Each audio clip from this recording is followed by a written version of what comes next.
Hi again, everyone, and welcome to design challenge number 2. Now, this is a slightly different bridge because for this one, you're building a cable-stayed bridge.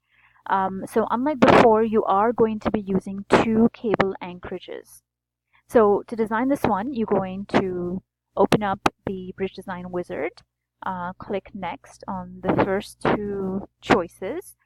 Now, for this one, you have a choice of building between 12 to 24 meters. So again, it doesn't really matter which one you decide to go with because there's pros and cons to going with each type of elevation. You do not need arch abutments for this one, so just go with the cheaper standard abutments.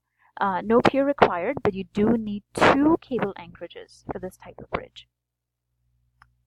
So for this one, again, you're using medium strength concrete, the standard 2 lanes. And you may not use a template for this one, which is actually a good thing because you can make your bridge a bit cheaper.